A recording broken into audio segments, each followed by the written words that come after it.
Olá, caro curioso! Vamos a mais uma descoberta para matar sua curiosidade. Antes de ir ao vídeo, se inscreva no canal e deixa seu like aqui para você não perder nenhum vídeo sobre curiosidades do mundo. Então vamos ao vídeo de hoje. Hoje vamos falar sobre Deus Odin, 10 curiosidades sobre a divindade adorada pelos vikings. Odin é o principal deus da mitologia nórdica, comparável aos Zeus da mitologia grega. Para os povos escandinavos durante a era viking no século VIII a.C., e também para algumas tribos germânicas, Odin era o pai de todos, ou seja, a divindade suprema, o mais sábio dentre todos os deuses, e também o mais poderoso. Odin é onisciente, sabe tudo, e com seu cavalo Sleipnir pode chegar rapidamente a todos os lugares. Chefe do clã Aesir, Odin é o deus da guerra, dos mortos, da magia, da poesia e do alfabeto rúnico. Junto de seus irmãos, criou o mundo e a humanidade. Para conhecer melhor esse deus tão poderoso, vamos a algumas curiosidades sobre ele.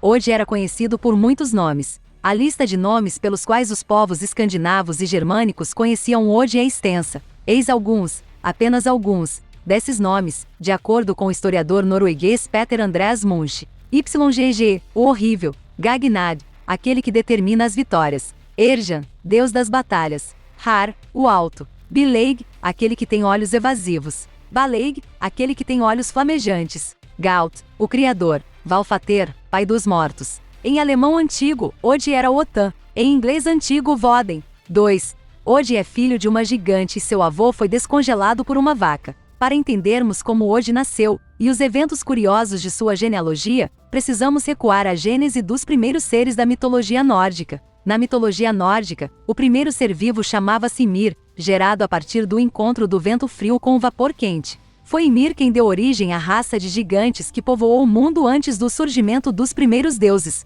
Bestla, a mãe de Odin, era filha desses gigantes originais. Já o pai de Odin, Bor, era filho de Buri, um ser não gigante que foi descongelado pela Audunla, a vaca mítica das lendas nórdicas e germânicas. Lambendo um enorme bloco de gelo, Audunla descobriu Buri, pai de Bor e avô de Odin. Da união de Bor com a gigante Bestla nasceram Vili, Ve e Odin, os primeiros deuses da mitologia nórdica. 3.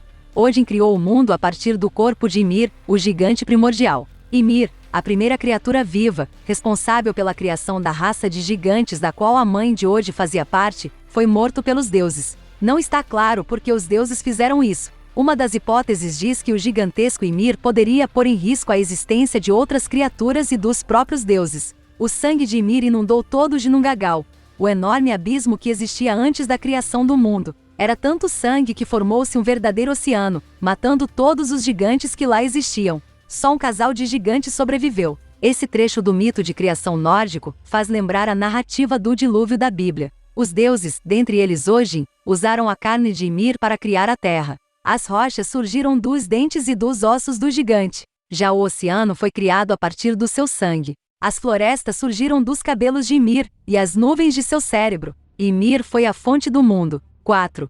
Odin criou os primeiros seres humanos a partir da madeira. Sim, o Adão e a Eva da mitologia nórdica surgiram não do barro, mas da madeira. Após a criação de todas as coisas do mundo, inclusive de Asgard, a morada dos deuses, Odin e seus irmãos estavam caminhando à margem do oceano e viram 2 troncos trazidos pelo mar. Desses troncos foram feitos os primeiros seres humanos. O deus Ve foi responsável por esculpir os 2 troncos, atribuindo-lhes a forma humana e os 5 sentidos. O deus Vili deu aos humanos os sentimentos e a inteligência. Já Odin foi quem fez com que os humanos recém-criados pudessem respirar pela primeira vez, dando-lhes o dom da vida. 5. Odin deu o próprio olho em troca de conhecimento. Conhece a expressão, custar os olhos da cara. Odin que o diga. Obcecado pela sabedoria, o Deus Supremo não media esforços para compreender os mistérios do mundo. Chegou ao ponto de oferecer um de seus próprios olhos em troca de sabedoria. Diz o mito que Odin queria beber da água do poço de Mimir, localizado aos pés da árvore mítica Yggdrasil,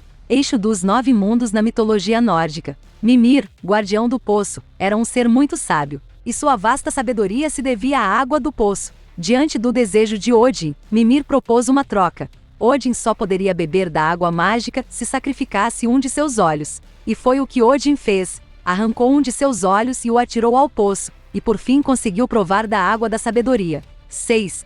Odin seduziu uma gigante para roubar o hidromel mágico. O hidromel é uma bebida mágica produzida pelos anões Fjalar e Galar. Essa bebida foi obtida através da mistura de mel com o sangue de um poeta muito habilidoso e muito sábio chamado Kvasir. Diz a lenda que beber hidromel torna a pessoa capaz de resolver enigmas complexos e recitar poemas. Por isso, essa bebida é conhecida como hidromel da sabedoria ou hidromel da poesia. Acontece que um grupo de anões, liderados por Fialar e Galar, mataram o gigante Gilin e sua esposa, despertando a ira de Surtung, filho do casal assassinado. Surtung era muito forte e sem muita dificuldade conseguiu aprisionar os anões numa rocha no mar. Para não morrerem afogados com a cheia da maré, os anões ofereceram todo o hidromel para Surtung, que aceitou soltar os anões. A bebida ficou guardada na caverna do gigante Surtung, sob proteção de sua filha Gunlor. Para pegar o hidromel, Ode se transformou em serpente e seduziu a gigante. Ao final da terceira noite de amor, Ode bebeu todo o hidromel e fugiu na forma de uma águia.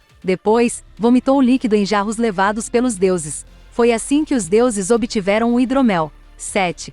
O cavalo de Odin tem 8 pernas e é filho do deus Loki. O famoso corcel do deus Odin chama-se Sleipnir. Trata-se do corcel mais veloz do mundo, com o qual Odin percorre os 9 mundos numa velocidade mais rápida que a do vento. Sleipnir é fruto da união de Loki, o deus trapaceiro, com Vadilfari, o cavalo do mestre de obras que construiu quase todo o muro de Asgard, a morada dos deuses. A história de como Loki se transformou em égua e teve um filho com um cavalo é bem curiosa. Essa enorme estátua de metal de Sleipnir fica em Wednesbury, na Inglaterra. O acordo para a construção do muro de Asgard. O mestre construtor ofereceu seus serviços para construir um muro para proteger Asgard. Em troca, ele pediu a mão da deusa Freya, o Sol e a Lua. Reunidos em assembleia, os deuses estavam prestes a recusar a oferta, já que as recompensas pedidas pelo homem eram inegociáveis. Foi de Loki a ideia de aceitar a proposta, impondo ao mestre construtor o prazo de uma estação. Se o muro não estivesse pronto ao final do inverno, nenhuma recompensa seria dada, e os deuses levariam a vantagem de ganhar um muro parcialmente construído. Porque Loki se transformou em égua. O problema é que o homem trabalhava rápido com seu cavalo, e faltando apenas um dia para o final do prazo, faltava muito pouco para concluir o muro. Diante da fúria dos deuses, Loki sentiu-se obrigado a consertar seu erro. Transformou-se numa égua e seduziu o cavalo do mestre construtor, fazendo com que o último dia de trabalho ficasse bastante prejudicado. O casal equino sumiu no meio do bosque, e o muro ficou incompleto. Irritado com a trapaça, o mestre construtor revelou sua verdadeira identidade. Era um gigante, e atacou os deuses com enormes blocos de pedra. Foi morto pelo martelo de Thor. Meses depois, Loki retornou a Asgard. Já não era mais uma água, mas estava acompanhado de um pequeno potro de 8 pernas, com o qual presenteou Odin. O potro era Sleipnir. 8. Odin tem 2 corvos que o informam sobre tudo o que acontece. Não há agências de espionagem no mundo dos deuses, mas Odin tem 2 corvos que cumprem muito bem esse papel. O Corvus Munin, sabedoria, e Hugin, pensamento, não deixam escapar de Odin nada do que acontece. Após sobrevoar os 9 mundos, eles retornam ao trono de Odin para lhe contar todas as notícias. Por isso, Odin também é conhecido como Deus Corvo, aquele que tudo sabe. 9. Com fama de mulherengo, Odin teve muitos filhos. Na mitologia nórdica, Odin é casado com a deusa-mãe, Frigg, ou Frigga, e Jord. Apesar disso, as histórias contam que Odin se relaciona com outras mulheres, com as quais teve muitos filhos. 2 dessas concubinas são as gigantes Grid e Hind. Com Jord, deusa da terra, Odin teve Thor, seu filho mais famoso, conhecido por ser o mais forte dentre todos os deuses. Da união com Frigg nasceu Balder, um deus muito belo e muito sábio. Também são filhos de Od e Oder, o deus cego, Vidar, divindade relacionada à vingança, Bragi, deus da música e da poesia, e Endal, guardião dos deuses. 10. Guerreiros honrados vão viver junto a Odin depois da morte. Após as batalhas, Odin recebe os guerreiros mortos em seu salão, conhecido como Valhalla. Desde o início dos tempos, as Valquírias, divindades femininas que servem Odin, conduzem os guerreiros mortos dos campos de batalha para o salão do Pai de Todos. Mas o que esses guerreiros honrados fazem após a morte? Basicamente lutam, bebem e comem. Quer recompensa mais gloriosa para um guerreiro honrado? Guerreiros de todos os tempos passam boa parte do dia lutando nos campos ao redor do salão de Odin. Ao final das batalhas, os feridos se recuperam como que por um passe de mágica. Então, eles se reúnem em Valhalla para banquetear, carne de javali e hidromel. Tudo isso sob a liderança de Odin. Chegamos ao final de mais um vídeo. Espero que tenha gostado de mais essa curiosidade histórica. Não esqueça de se inscrever e de deixar seu like aqui. Até a próxima curiosidade do mundo!